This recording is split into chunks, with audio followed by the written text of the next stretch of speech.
Sup guys and girls, we are back again today with an excellent video talking about recovery footwork.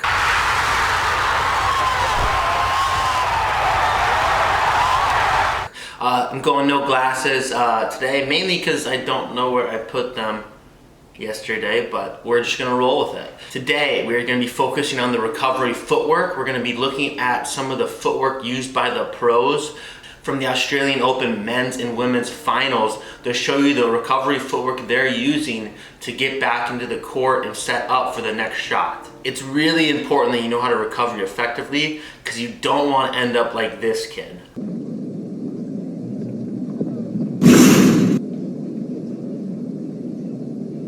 I tell you, that video never gets old. I love watching it every time. But time to get a little more serious. There are 4 main ways to use your feet to correctly recover on a tennis court. We're going to start with the first one, which is the most basic. It's either a shuffle or a crossover to shuffle step to get back towards the center or wherever you're trying to recover to. So in this video, we're going to take a look at Barty. She's down here. It's really important to note that you can watch throughout this point. There's times she uses a crossover to shuffle step, and there's times she just uses a shuffle step to get back towards the center of the court. The main difference is you can tell the further away she's pulled to the sidelines, then that's when she's going to use a crossover to shuffle to get back to the court. Versus maybe if she only takes a step or two and she's kind of towards the center, then it's just more of a shuffle to get back to her spot. But as you watch this point, you'll notice that she's using both to get back to the point that she's trying to recover to. It is really important to know that when you get pulled out wide, the quickest way to get back towards the court, back in the point, is using a crossover step because it's the most explosive way to get yourself out of that corner. Now, the second footwork that you have to be thinking about when you're trying to recover back into the court is, should I be using a crossover step? Or sometimes there's moments you want to use a cross behind step. It's so important as tennis players to be a great mover on the court. You have to be a great athlete as well as have great footwork in multiple different ways. This is important that I would say if you're struggling trying to figure out which one you should use, I would be using whatever feels natural getting back towards the center of the court. It's important though that you want to practice both ways so you can get an idea to feel what feels more natural to you in some situations versus what feels more natural to you in other situations.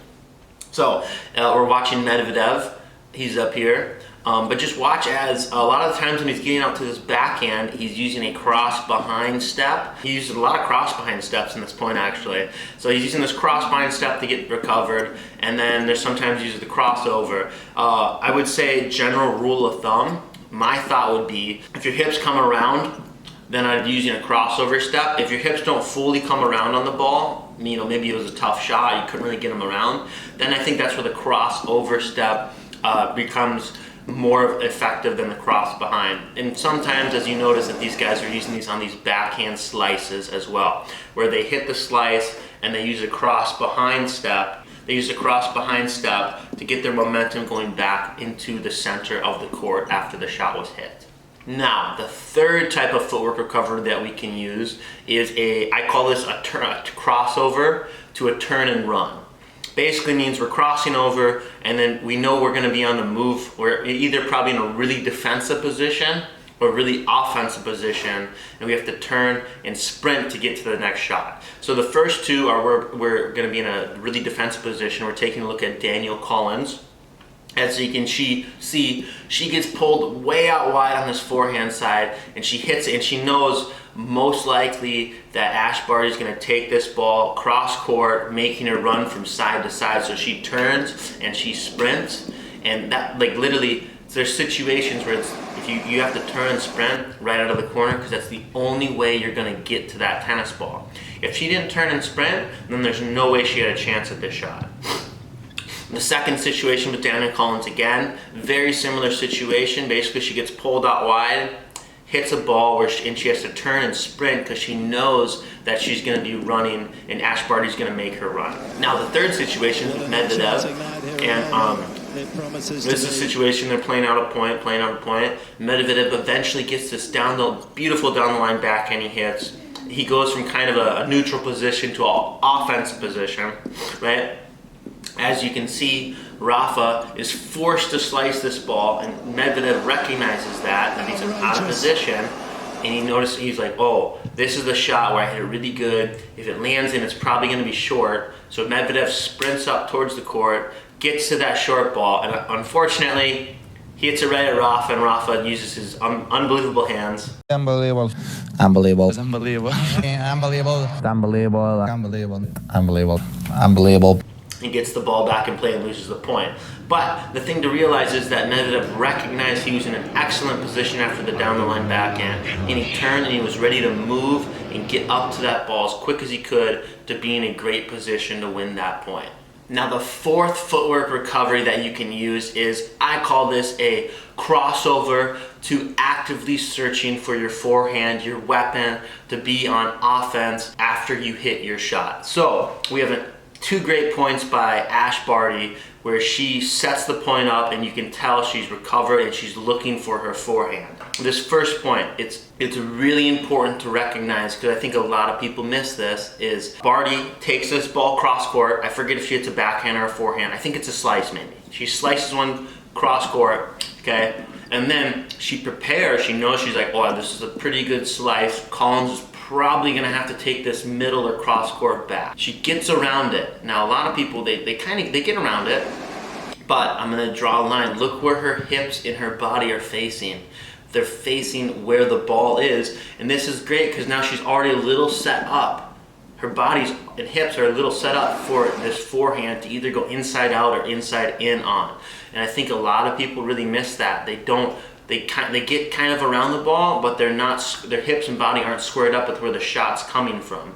As you can see, she hits her first forehand, and she's like, I still hit a good shot, so she's still prepared and set up for another forehand, and eventually she hit the point. Okay. Now the second point, just another great situation where Ash Barty gets control of the point and starts hitting big shots with the forehand. Takes one inside out, maybe two inside out, then the third one, boom, inside in.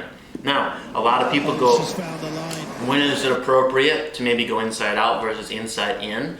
Well, I think this is a great example. Ash Barty goes inside out, and the shot she goes inside in, she gets around it, but it's tougher and her body's flowing away from the court.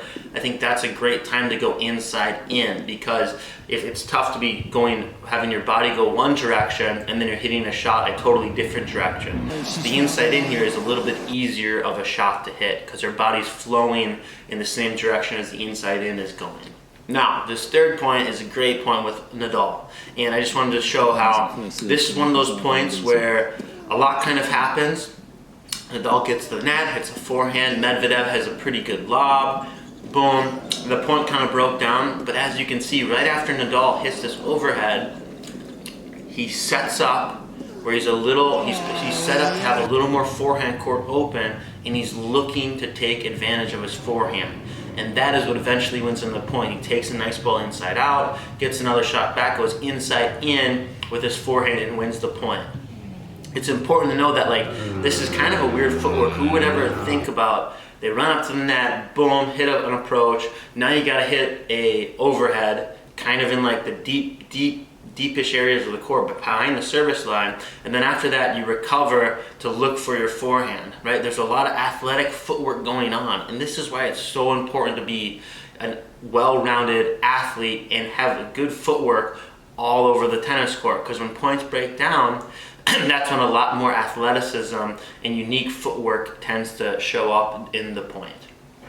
Now, here are the footwork drills I would recommend you doing to improve your on-court tennis recovery footwork.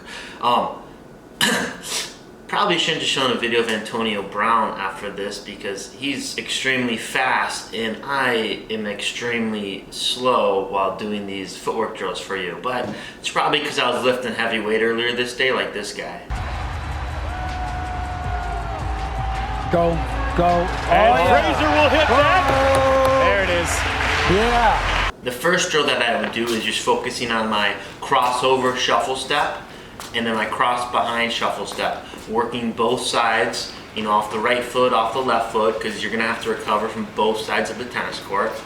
The second, I'd increase the intensity a little bit on these crossover and cross behind steps and do a karaoke step. So I do 8 karaoke steps, and when I hit that outside foot, boom, cross over to shuffle or cross behind to shuffle. Just adding a little bit more of a, it's a little more intensity, a little more pressure on the feet, and really getting in thinking. You have to really think about what you're doing while you get out to that outside foot and trying to be explosive after that last step. The third one that I'd be spending time on is my crossover to inside out footwork.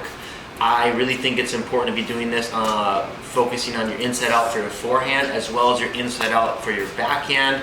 We don't want to only be doing one side. Even though you're like, how many times am I going to use an inside out backhand?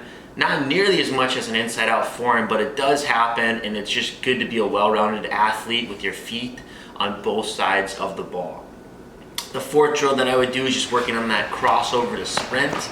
Just trying to be crossover and then 3 explosive steps out. Just really thinking about how you turn, get your hips turned, and you're firing as quick as you can to get to the other side of the court. Now, as you can tell, with a lot of these drills, you don't need that much space to do them, so it's perfect to be working on them at your house, in your garage, wherever.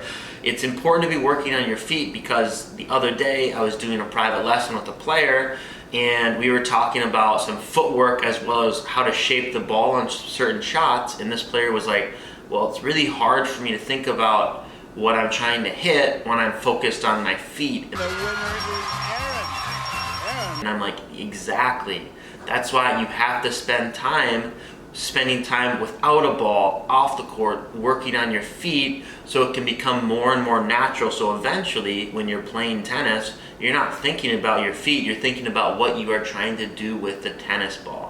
Next week, we're going to be talking about, from popular demand, we're going to be doing a video on volleying from the kids in my program. They've really been wanting me to do this one for a while. So we're going to be talking about volley technique as well as volley footwork and some things you can do at home to improve your volley skills.